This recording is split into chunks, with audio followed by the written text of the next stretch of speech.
Kasus pungli di rutan KPK memasuki babak baru ketika Dewan Pengawas telah menyidangkan sidang etik terhadap beberapa dari 193 pegawai KPK yang terlibat dalam masalah pungutan liar di rutan KPK.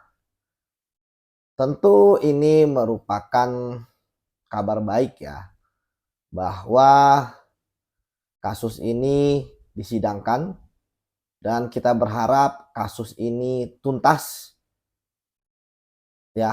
yang bersalah harus dihukum, kemudian juga KPK bisa bersih-bersih. Memang mengejutkan kita ketika adanya pungli di rutan KPK. Padahal kita tahu bahwa KPK mempunyai kewenangan sendiri untuk mengelola rutannya. Walaupun rutan memang kewenangan dari Menkumham dari Kementerian Hukum dan HAM namun kemudian KPK diberikan kewenangan untuk mengelolanya, sehingga pegawai yang mengelolanya adalah KPK dan berada di lingkungan ataupun rentang kendali KPK. Ketika kemudian terjadi pungli, tentu mengejutkan semua ada yang menarik, apa sebenarnya motif dari mereka melakukan pungli Karena masyarakat berharap pegawai KPK seharusnya zero tolerance terhadap korupsi karena sistemnya pun sudah bagus. Yang kemudian ternyata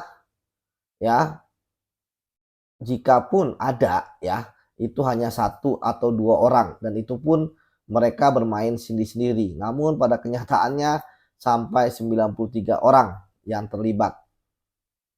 Tentu apa yang terjadi ini sangat-sangat menjadi pelajaran bahwa memang korupsi adalah kejahatan luar biasa.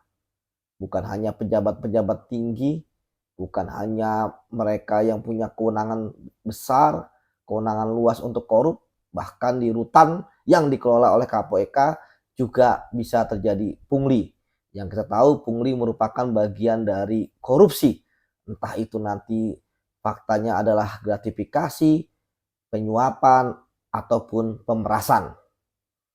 Namun yang penting adalah bahwa motif ekonomi pasti ada di situ, karena kita tahu yang penerimaan berdasarkan dari Dewas adalah ada 1 juta sampai yang paling tinggi sekitar 500-an juta.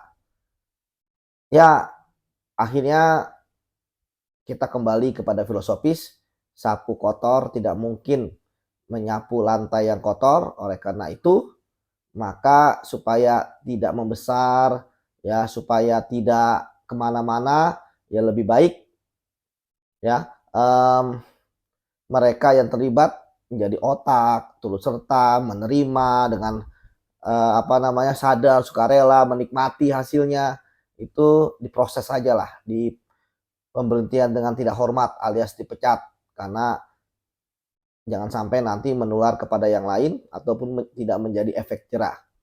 Termasuk juga Dewas harus memilah lagi mana yang bisa dipidanakan atau tidak diteruskan pasca sidang etik.